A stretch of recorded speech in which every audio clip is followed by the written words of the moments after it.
The galaxy used to be a quiet place. For centuries, the Galactic Federation, a group of 5 advanced alien races, ruled the stars. When humans first arrived from Earth, we were the new kids. We weren't the strongest, and we didn't have the oldest technology, but we had something they lacked: adaptability. When the Void Eaters, a mindless swarm from outside the galaxy, attacked, the Federation was terrified. Their high-tech shields were failing. Their logic-based tactics were useless. They turned to us. "Help us," they said. "If you fight on the front lines, we will give you a permanent seat in the High Council. We will share our energy technology with Earth." We believed them. For 5 years, human soldiers bled in the cold dark of space. We lost millions of lives. We used our primitive but effective kinetic weapons to tear through the Void Eaters. We saved their homeworlds. We saved their children. But the day the last Void Eater hive ship was destroyed, the Federation changed. The betrayal. I was standing on the bridge of the UEFS Retribution when it happened. Admiral Marcus Thorne, a man with more scars than medals, was looking at the view screen. We were expecting a celebration. Instead, we saw the Federation fleet, our allies surrounding us. The holographic projector flickered to life. It was High Counselor Varkas, a spindly blue-skinned alien from the Zool race. "Admiral Thorne," Varkas said, his voice cold and robotic. "The war is over. The threat is gone. But we have realized that humanity is too dangerous. You are too violent, too fast, and your population grows too quickly. You are a threat to the stability of this galaxy." Thorne narrowed his eyes. "What are you saying, Varkas?" "We just saved your skins." "We are saying," Varkas replied, "that your services are no longer required. All human ships must power down their engines and prepare for boarding. Your colonies will be dismantled, and your people will be relocated to a single system under our protection. If you refuse, we will fire." The trap. They didn't wait for an answer. Before Thorne could even speak, the Federation fleet opened fire. But they didn't use lasers. They used ion pulses. They knew our ships were weakened from the war. Bam! The Retribution shuddered. All the lights turned red. The hum of the engine died. "Status," Thorne yelled. "Engines are dead, sir. Shields at 10%, the comms officer shouted. "They've sent a virus into our network. They used the repair nanites they gave us last month to sabotage our systems from the inside. They hadn't just attacked us. They had planned this for months. While we were fighting their war, they were building a cage for us. Across the sector, thousands of human transport ships and colony hubs were being seized. They took our fuel, our food supplies, and our communication arrays. They left us with nothing. They thought that without their advanced technology, we would crawl back to Earth and slowly fade away." The human response. Varkas appeared on the screen one last time. "Do not be sad, Admiral. You are lucky we let you live. But from today, the stars belong to us again. You have nothing left to fight with." The screen went black. The bridge was silent. Everyone looked at Admiral Thorne. We were drifting in space, surrounded by enemy ships that were now moving away, laughing at us. We had no fuel, no long-range comms, and no advanced Federation weapons. Thorne walked over to a small locker at the back of the bridge.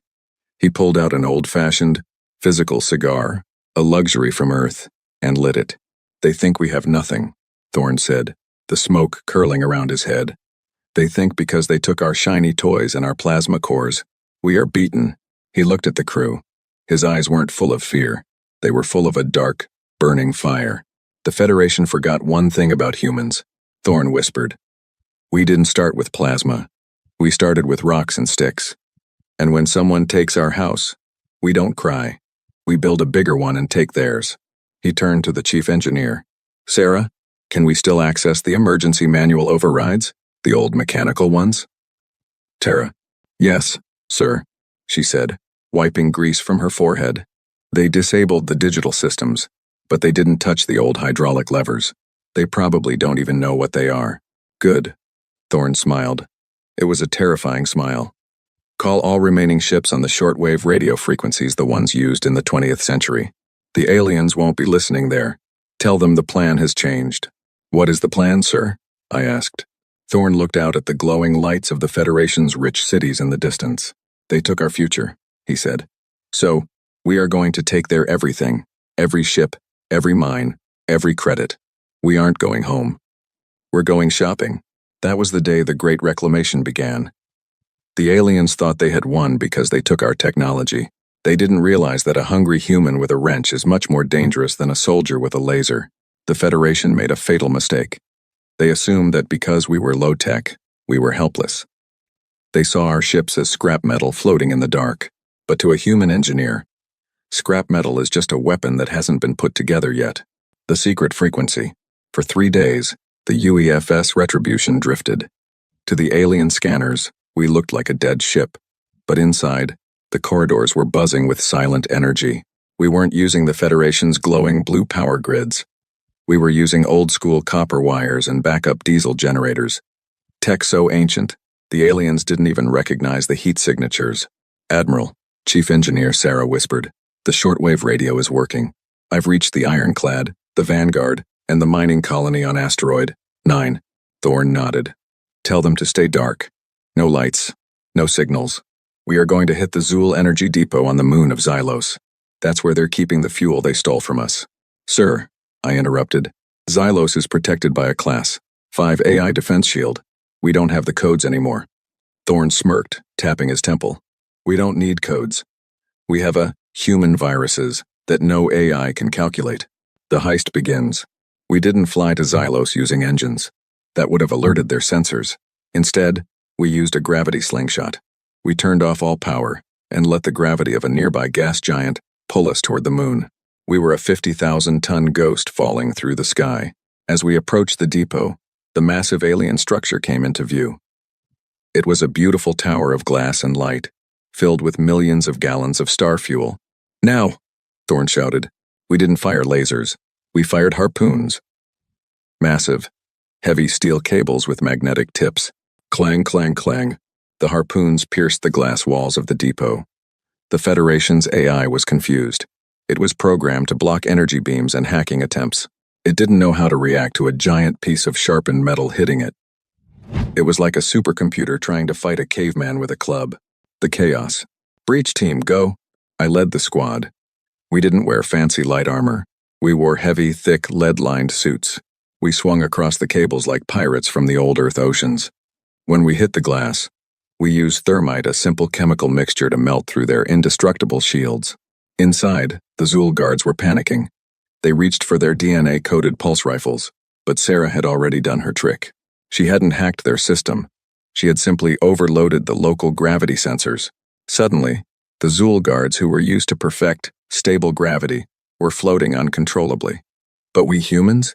We had spent months training in zero-G gyms on Earth. We were used to the chaos. "Secure the tanks," I yelled, firing my old-fashioned lead bullet pistol. The sound was deafening. The Zool had never heard a gun before. To them, it sounded like a thunderclap. Taking everything. We didn't just take the fuel. Thorne's orders were clear. Take everything. We attached massive thrusters to the entire fuel storage wing of the building. We literally cut the building in half. "Admiral, the storage wing is detached," Sarah reported. "Hook it to the ship," Thorne commanded. The Retribution fired its old mechanical thrusters. With a massive groan of metal, we began to tow the entire alien fuel depot away into the darkness of space. By the time the Federation's warships arrived, we were gone. All they found was a half-destroyed building and a note painted in giant white letters on the remaining glass wall. "Thanks for the gas. We'll be back for the tires." The aftermath. Back at our secret rallying point, the human fleet was cheering. We now had enough fuel to power our ships for a year. But more importantly, we had captured their repair droids. Thorne stood in the cargo bay, looking at the thousands of tiny alien robots we had kidnapped. "They thought they could lock us out of the galaxy," Thorne said to the crew. "But they forgot that humans are the best thieves in existence. We aren't just going to fight them. We are going to dismantle their empire, bolt by bolt, until they are the ones drifting in the dark." The betrayal had hurt us, but it had also woken up the apex predator of the stars. The humans were no longer soldiers for the Federation. We were the owners of the Great Reclamation. Next on the list, the Zool Central Bank. After the fuel heist at Xylos, the Galactic Federation was in an uproar. They called us space pirates and primitive thieves. High Counselor Varkas put a massive bounty on Admiral Thorne's head, but they still didn't take us seriously. They thought we were just desperate. They were wrong. We were calculated. The target, Ethelgard. Ethelgard was the jewel of the galaxy. It was a planet-sized city that acted as the central banking hub for all 5 Federation races. Every digital credit, every physical, Lumina crystal, their version of gold, and every trade contract was stored in the great archives of Ethelgard. If we take the crystals, we can buy any weapon we want from the black market dealers in the Outer Rim, Admiral Thorne explained to the commanders of the human fleet. But if we take the data, we own their history. The low-tech Trojan horse. The Federation's security was legendary. They had life sign scanners that could detect a single heartbeat from orbit. They had logic gates that could block any AI-driven hack. So, we didn't use a ship. And we didn't use an AI. We used a comet. We found a massive ice comet heading toward Ethelgard's sun. We hollowed out the center of it and stuffed it with 50 of our best infiltrators, led by me. We turned off every single electronic device. We sat in the freezing dark, breathing through old-school oxygen tanks, for 12 hours as the comet drifted past the planet's orbital defenses. The Federation scanners saw the comet. Their AI labeled it as natural space debris. They didn't even look twice. When the comet entered the upper atmosphere, we hatched. The drop, we ejected from the ice shell in wingsuits, simple fabric suits that allowed us to glide through the air without engines. No heat signature. No radar footprint. We looked like giant birds falling from the stars. We landed on the roof of the central bank at midnight. Thermal charges ready, Sarah whispered over a wired headset, no radio waves for them to track. Pfft, crack. The roof didn't blow up. It melted. We dropped into the main vault chamber. It was beautiful. Rows upon rows of glowing blue Lumina crystals, worth trillions. But we weren't there for the shiny rocks. The data ghost. While the team started loading crystals into vacuum bags, I ran to the central core. This was the heart of the Federation's economy. I didn't try to hack it. You can't hack a Zool core with a human laptop. Instead, I pulled out a magnetic pulse induction coil, a device that creates a massive, localized magnetic field. Sarah, start the mirror program, I commanded. We weren't stealing the data by downloading it. We were using the magnets to print a physical copy of the server's magnetic state onto a blank lead plate. It was like taking a giant stamp of the entire bank's memory. Suddenly, the alarms screamed. The Zool guards' tall, 4-armed aliens with glowing stun staffs burst into the room. "Human scum," the leader yelled. "Drop the crystals and die." The human trick. I looked at the guard and smiled. "We aren't here for the crystals, buddy." I hit the eject button on my belt. Suddenly, the entire bank floor began to vibrate. We hadn't just come to steal. We had brought a gift. Outside, on the street level, the human mining ships, the ones the Federation thought were scrap, had attached massive industrial magnets to the building's foundations. Rumble. Crash. The entire vault floor, 10 floors of solid metal, was ripped downward, falling into the sewer tunnels we had spent 2 days digging with industrial lasers. The Zool guards fell with us, screaming as they lost their balance. We used our magnetic boots to stay upright. In the darkness of the tunnels, our night vision goggles gave us the advantage. Pop, pop, pop. Our silenced pistols took them down before they could even see us. The great disappearance. By the time the Federation police reached the sewers, we were gone. We had loaded the vault floor onto a massive underground maglev train, an old piece of infrastructure the Zool had abandoned centuries ago. We didn't just take their money. We took the property deeds. The next morning, High Counselor Varkas woke up to a galaxy-wide broadcast. It wasn't a threat. It was a legal notice. Admiral Thorne appeared on every screen in the Federation. He was holding a glass of wine and a stack of digital papers. "Attention, citizens of the Federation," Thorne said calmly. "According to your own laws, Section 4, Article 9, the owner of the physical, original deed owns the land. And well, I'm currently holding the deeds to your 3 biggest mining planets, 2 sun collectors, and the High Counselor's private summer villa." He took a sip of his wine. "Technically, you're all trespassing on human property now. You have 24 hours to pay rent, in the form of military tech and warships. Or we start the evictions." The Federation had betrayed us to save their power. Now, they were realizing that in a galaxy run by laws and money, the humans had just become the ultimate landlords. High Counselor Varkas made a televised speech. "The human landlords are a joke," he sneered. "We do not pay rent to monkeys. We pay in fire. He sent 20 Zool dreadnoughts, massive, sleek ships that could crack a planet's crust, to the human rallying point near the Oort cloud. They arrived with their shields at 100% and their plasma cannons glowing red. The silent trap. When the Federation fleet arrived, they found nothing. No human ships, no stations, just empty space. Scan for heat signatures, the Zool admiral commanded. Nothing, sir, the technician replied. Wait, I'm picking up thousands of tiny signals. They look like frozen water? The Federation's advanced sensors ignored them. To their AI, it was just space ice. But inside those blocks of ice were human saboteurs. We had covered our small boarding pods in layers of frozen CO2 and ice to match the temperature of deep space. We were invisible to their high-tech thermal cameras. The cold boarding. As the massive dreadnoughts drifted through the ice field, we fired small compressed air thrusters. No fire, no heat. Just a puff of cold air to push us toward the enemy hulls. Thump. I was in Pod 7. We hit the side of the Zool flagship, the Star Crusher. We didn't use drills. Drills make noise and vibration. Instead, we used gallium liquid. We poured the liquid onto their indestructible aluminum alloy hull. In minutes, the metal became as brittle as a dry cracker. Crunch. We snapped a hole in the ship and climbed inside. Chaos in the corridors. The Zool were prepared for a space battle, not a hallway fight. Their ships were designed for long-range laser duels. The corridors were wide and built for comfort, not defense. We burst through the vents. We weren't using energy shields. We were using flashbangs and smoke grenades. I can't see. My sensors are blinded. A Zool guard screamed as the thick gray smoke filled the deck. To an alien who relies on visual augmentation, smoke is a nightmare.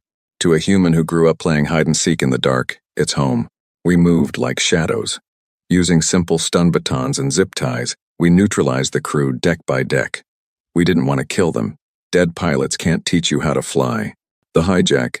On the bridge, the Zool admiral was frantically hitting buttons. Override. Lock the engines. Self-destruct. Too late, pal. Admiral Thorne's voice came over the ship's own intercom. Thorne hadn't boarded a ship. He was sitting in an old human, ham radio room on an asteroid. But he had Sarah. Sarah had found a backdoor. She hadn't hacked the Zool computer. She had hacked the maintenance droids we stole in Part 2.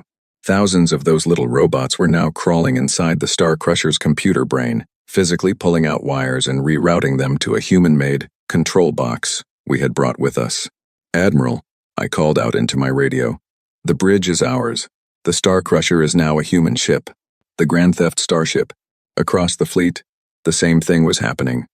One by one, the glowing blue lights of the Federation dreadnoughts turned human orange. The Zool pilots were forced into escape pods and launched back toward their homeworld.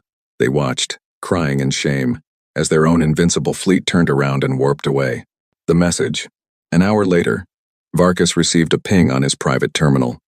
It was a video from Admiral Thorne, sitting in the captain's chair of the Federation's own flagship. Varkas, Thorne said, leaning back comfortably. You said you'd pay in fire. Well, your ships have excellent firepower. Thanks for the donation. Thorne pointed the camera out the window. Behind him, 19 other stolen dreadnoughts were lining up. Now, Thorne continued, his voice turning cold. You've lost your bank, you've lost your fuel, and now you've lost your primary fleet. We have everything we need to build our own empire. But we're not done. You still have your food synthesizer hubs on Planet Ceres, and we're feeling a bit hungry. The Federation was officially in a panic. They had tried to treat us like a minor threat. Now, they were realizing that they hadn't just betrayed an ally, they had accidentally built and funded the most dangerous army in the galaxy. In the galaxy, nobody farms anymore. The Federation races the Zool, the Xylos, and the Krill rely entirely on molecular food synthesizers. These massive machines, located on the garden planet Ceres 2, turn raw energy and basic minerals into steak, fruit, and nutrient pastes. If we control Ceres 2, High Counselor Varkas told his remaining generals, the humans will have to beg for a biscuit. They can steal our ships, but they cannot eat metal. He was right about one thing. We were hungry. But he was wrong about how we would get our dinner. The dirty tactic. We didn't send our newly stolen dreadnoughts to Ceres 2. That would have been too obvious. Instead, we used our old Earth trash. During the Void Eater War, Humanity had thousands of garbage barges, huge, ugly ships used to haul waste away from the front lines. The Federation ignored them. To them, garbage was invisible. Inside those barges, we hadn't stored trash. We had stored Earth soil and insects. The biological strike. We didn't drop bombs on Series 2, we dropped ecopods. As the garbage barges flew over the vast synthesizer fields of the planet, we released millions of tiny, genetically modified Earth locusts and a fast-growing earthweed known as kudzu. Admiral, I reported from the surface of the planet, hidden in a forest of alien purple trees. The green menace has been released. Within hours, the alien synthesizers began to choke. These machines were designed to work in sterile environments. They couldn't handle the messy biology of Earth. The vines grew into the cooling vents. The locusts crawled into the circuitry. The Federation's perfect food machines began to grind to a halt. The service call. The Zool scientists panicked. They didn't know how to deal with pests. They had lived in clean labs for thousands of years. Suddenly, a signal broadcasted across the planet's comms. It was Sarah, pretending to be an automated Federation repair service. Attention Series 2 hub. Her voice was disguised by a modulator. Biohazard detected. Please evacuate all personnel to the safety bunkers. We are sending the cleaning drones to sanitize the facility. The terrified Zool workers fled. They didn't check IDs. They just ran. The takeover. The cleaning drones were actually human engineering teams in white hazmat suits. We walked right through the front gates of the galaxy's largest food factory. Look at this, Sarah said, pointing to the massive central processor. They have enough protein stored here to feed Earth for a century. And the best part? They've encrypted the food recipes, but they left the bioprints open. We didn't just steal the food. We did something much worse for the Federation. We reprogrammed the synthesizers, the bitter taste of defeat. 24 hours later, the Federation army arrived to take back the planet. We were already gone, vanishing into the clouds in our barges. Varkas ordered the synthesizers to be restarted immediately. Feed the troops, he commanded. I want them ready to hunt the humans. The machines hummed. The first batch of food came out. It looked like the usual Zool delicacies, but when the High Counselor took a bite of his favorite xylo fruit, he immediately spat it out, gagging. What is this? He screamed. Every single machine on the planet, the only source of food for trillions of aliens, had been locked into a single setting. No matter what button you pressed, the machines only produced one thing: human, Marmite, and ghost pepper sauce. It was edible, but to the sensitive taste buds of the aliens, it was like eating liquid fire mixed with salty tar. The hostage situation. A message appeared on the High Counselor's screen. It was Admiral Thorne, eating a very juicy, perfectly synthesized Earth-style apple. Hey Varkas, Thorne said, wiping his mouth. I heard the new menu is a bit spicy. Don't worry, we kept the sweet and savory codes for ourselves. If you want your taste buds back, you're going to have to give us the navigation charts for the Great Nebula. Thorne took another bite. Or you can get used to the spice. I hear it's great for the sinuses. The Federation was now hungry, angry, and humiliated. We had taken their fuel, their money, their ships, and now we had taken their very ability to enjoy a meal. Humanity wasn't just winning the war. We were making the Federation regret they ever met us. The Federation High Command was in a state of emergency. High Counselor Varkas was trying to organize a Grand Alliance meeting. He needed to talk to the kings and leaders of the other 4 races to convince them to launch a final, desperate attack on Earth. Use the subspace array, Varkas ordered. Send an encrypted priority signal. Tell them we meet at the neutral zone in 2 cycles. The weakness of light. The Federation's communication system was beautiful. It used pulses of light sent through artificial wormholes. It was nearly instantaneous. But because it was so advanced, it was incredibly fragile. It relied on sync stations, massive satellites that kept the light pulses timed perfectly. Admiral, Sarah said, pointing at a holographic map of the galaxy. If we take out those 3 sync stations, the entire Federation goes dark. They won't even be able to send a text message to the next room. We aren't going to destroy them, Thorne said, sharpening a small combat knife. If we destroy them, they'll just build new ones. We're going to reroute them. Operation Echo. We didn't use our stolen dreadnoughts for this. Instead, we used tugbolts. Small, powerful engines usually used to move space debris. We painted them matte black so they wouldn't reflect any light. I led the mission to Sync Station Alpha. It was a giant golden ring floating in the void. There were no guards, only automated turrets, because the Federation thought no one would be crazy enough to attack a station that didn't even have any gold or fuel on it. Turrets are active, my pilot whispered. Don't shoot back, I ordered. Launch the chaff. We fired canisters filled with millions of tiny pieces of aluminum foil. The Federation's high-tech targeting lasers hit the foil and scattered. The turrets were blinded by their own reflections. It was a $5 solution to a $500 million defense system. The hijack. We landed on the station, and Sarah plugged in a device we called the human filter. We didn't stop the Federation's messages. We let them through, but we added a delay. Every message sent by Varkas was now being intercepted by our ship, edited by a human team, and then sent back out. The chaos begins. Varkas sent a message to the Krill Emperor. We must unite to destroy the humans. Bring your fleet to the neutral zone. But the message the Krill Emperor actually received was, the humans have paid us. We are going to attack the Krill homeworld tomorrow. Prepare to die. At the same time, we sent a message to Varkas, pretending to be the Krill. We are joining the humans. Your empire is over, Varkas. The result, for the next 12 hours, the Federation fell into complete madness. Neighbors who had been allies for 1,000 years began to aim their guns at each other. They were screaming into their radios, but all they heard were insults and threats, which we were writing for them. Admiral, I laughed, watching the scanners. The Zool and the Xylos are currently arguing over who stole whose lunch money. They've completely forgotten about us. Thorn nodded. Silence is a powerful weapon. When people can't talk, they start to imagine the worst. And right now, we are their worst nightmare. The final twist. Once the Federation was busy fighting among themselves, we did the final move. We didn't just edit their messages, we stole their identity keys. Every bank account, every door lock, and every automated factory in the galaxy required a digital signature from the High Council. By hijacking the sync stations, we now had those signatures. Varkas tried to log into his personal terminal to call for help. A message popped up on his screen. Error. Identity not recognized. This terminal now belongs to the Human Reclamation Front. Please enter your password to continue. Hint. Your password has been changed to We Are Sorry Humans, 123. The High Counselor sat in his dark office, realized his lights were turned off, his bank was empty, his ships were gone, and now, he couldn't even prove who he was. Humanity had turned the entire galaxy into a giant prank call, and the Federation was the punchline.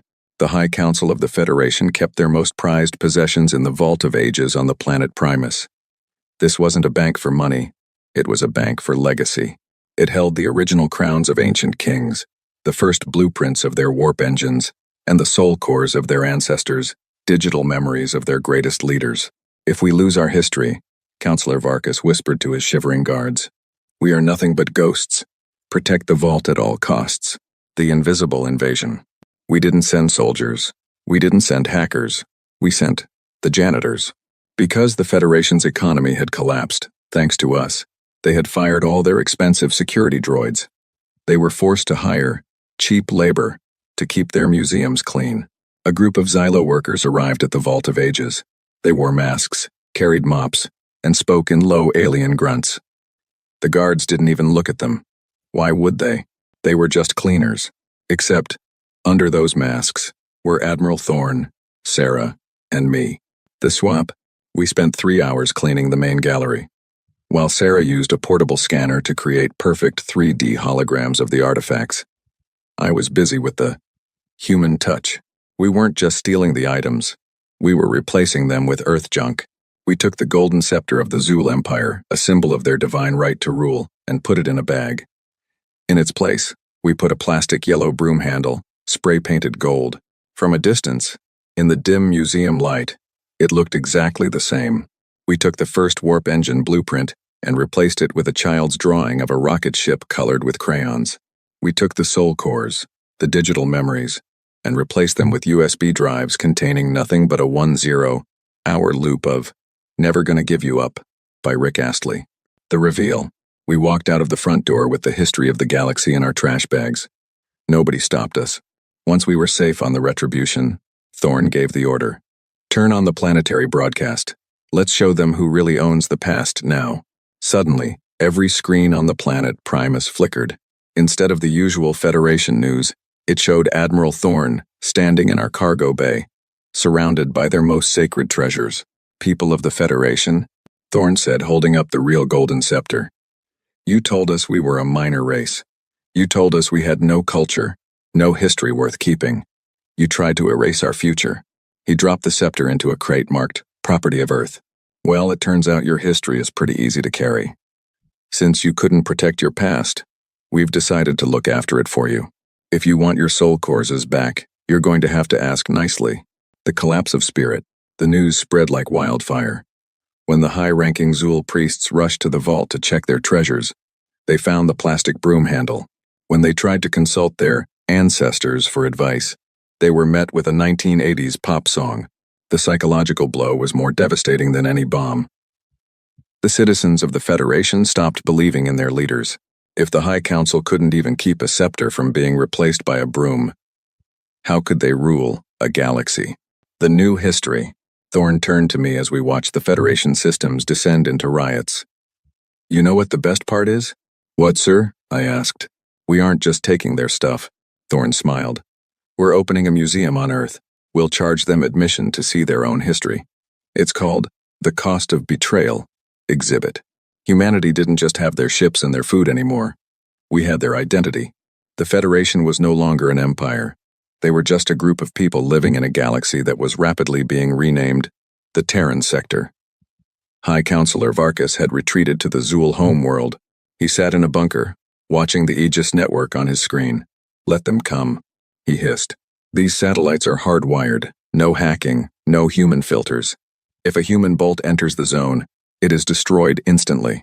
He was right, we couldn't hack them. But we didn't need to. The low-tech solution. Admiral, I said, looking at the glowing red grid of the enemy defenses. If we fly in there, we're toast. Those lasers can melt steel in half a second. Thorne didn't look worried. He was holding a small, shiny object, a simple hand mirror. What happens when you shine a flashlight at a mirror, son? It bounces back, sir. Exactly, Thorne grinned. Sarah, bring in the glitter bombs. The silver cloud. We didn't send warships. We sent cargo containers filled with trillions of tiny, microscopic glass beads coated in highly reflective silver. We launched these containers from long range using railguns.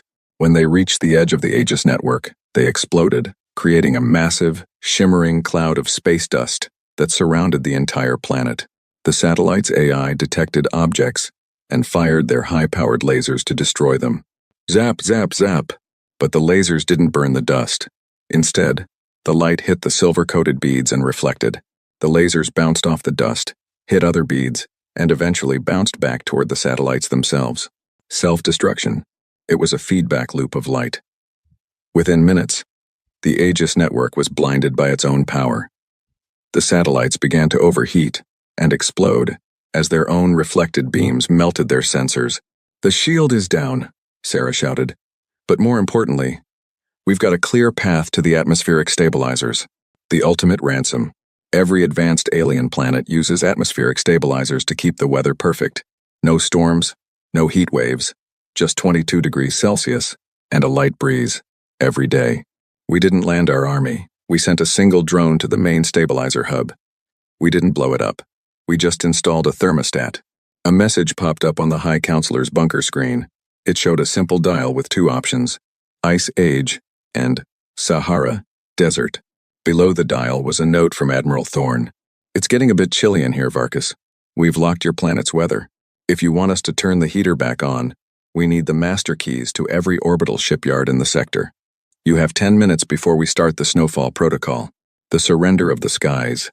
Inside the bunker, the temperature began to drop. The Zul, who were cold-blooded creatures, began to shiver.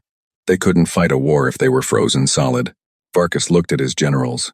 There was no pride left in his eyes. He realized that the humans weren't just fighting a war. They were playing a game, and they had changed the rules at every turn. Give them the keys, Varkas whispered, his teeth chattering. Give them everything.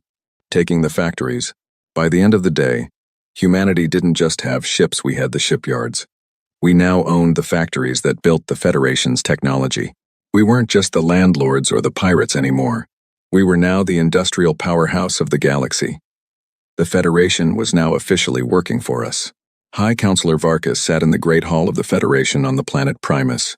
Around him sat the representatives of the 4 other races. They were wearing their ceremonial robes, but they looked pathetic. Some were wrapped in blankets because we still controlled their thermostats. Others were eating the spicy marmite we forced their synthesizers to make. We must declare a state of total sovereignty, Varkas announced, his voice trembling. We must pass a law that makes human ownership of our assets illegal. The legality trap. They thought they could use law to stop us. They forgot that humans have been practicing law for thousands of years. While they were talking, we were filing paperwork. Suddenly, the massive holographic doors of the Great Hall swung open. I didn't walk in with a gun. I walked in with a briefcase. Behind me were 10 human lawyers, men and women in sharp suits, carrying tablets and stacks of physical paper. Who are you? Varkas demanded. This is a closed session of the High Council. Actually, I said, leaning against the counselor's podium, this is a meeting of the board of directors, and you're sitting in our chair. The fine print. The alien counselors looked confused. One of the human lawyers, a woman named Elena, stepped forward. Counselor Varkas, she said calmly, when you signed the Mutual Defense Pact with Earth 10 years ago, you included a clause in the fine print, Section 88, Paragraph B. It states that in the event of a systemic failure of Federation logistics, the primary contractor, Earth, would assume temporary administrative control of all government assets to ensure stability. But there is no systemic failure, Varkas yelled. Sir, Elena smiled thinly, you have no currency, no military, no food supply, and your communication network is currently playing ADS pop songs. If that isn't a systemic failure, I don't know what is. The hostile takeover. We didn't need to fire a single shot. We had used the Federation's own obsession with order and process against them. According to the records we recovered from your archives, I added, the High Council's building, the ground it sits on, and even the air you are currently breathing, are technically leased from the Human Reclamation Front. And since you haven't paid rent in 3 cycles, I pulled out a small electronic device and pressed a button. Click. The holographic symbols of the Federation, the stars, and the ancient crests flickered and vanished. In their place, the United Earth logo appeared on every wall and screen. The dissolution. Effective immediately, I announced to the silent room. The Galactic Federation is dissolved. It has been declared bankrupt morally, financially, and logically. This building is now the Human Administrative Office for Galaxy Sector 1. The guards looked at Varkas, then at us. They saw our lawyers, our technicians, and the human dreadnoughts, visible in the sky above. They didn't raise their spears. They simply laid them on the floor and walked out. Varkas slumped into his chair. You took everything, he whispered. You didn't just kill us. You erased us. No, I corrected him. We didn't erase you. We just put you under new management. You're still here. You just don't own the chair you're sitting in anymore. The new order. By sunset, the High Council was gone. The leaders were given small apartments and pension plans, paid in our new currency. The galaxy didn't collapse into chaos. In fact, things started running better. The ships moved on time, the food was distributed fairly, and for the first time in centuries, there was no High Council taking a cut of everyone's hard work. Humanity was no longer a member of the galaxy. We were the owners, but there was one final thing left to do. We had the power. We had the assets. Now, we had to decide what to do with the betrayers themselves. The galaxy was quiet. For the first time in 1,000 years, there were no border disputes, no trade wars, and no secret alliances. Why? Because you can't argue with the person who owns your oxygen, your bank, and your history. The final meeting. Admiral Thorne stood on the balcony of the former High Council building on Primus. Below him, the city was bustling. Human engineers were working alongside Zool workers to repair the infrastructure. But today was a special day. Today was the day of audit. Varkas, the former High Counselor, was brought to the balcony. He wasn't in chains. He was wearing a simple, clean suit. He looked older, tired, but safe. Look at them, Thorne said, pointing to the streets. They're actually happy. The Krill are trading with the Xylos again. No more political taxes or galactic fees. Just honest work. I love and did. Varkas sighed. You took our pride, Thorne. You made us beggars in our own homes. No, Thorn turned to face him. We took your greed. We made you realize that being advanced doesn't mean you get to step on the new kids. We were your allies, Varkas.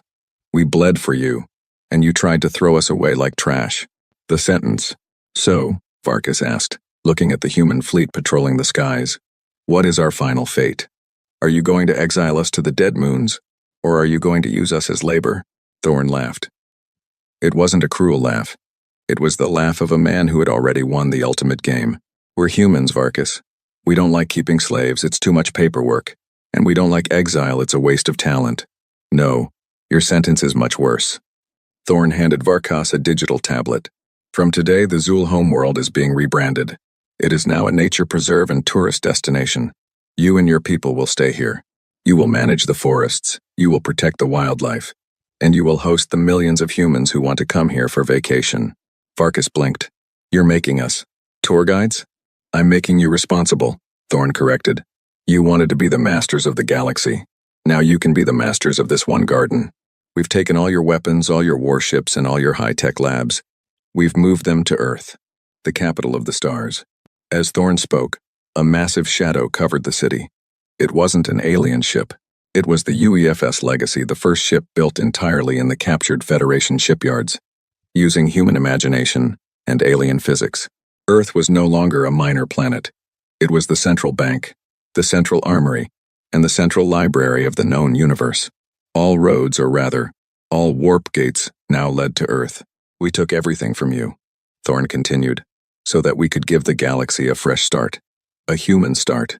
We've turned your empire into a community. And the best part? We're charging a 5% service fee for everything. We are humans after all. The human spirit. I stood behind the Admiral, looking out at the stars. I remembered how we felt when they betrayed us. We felt small. We felt alone. We felt like the galaxy was a cold, dark place. But we didn't stay small. We grew. We adapted. We stole. We hacked. We bargained. And we fought until the cold dark belonged to us. Admiral, I said, the first transport of Earth students has arrived. They're here to study the ancient alien ruins in the museum.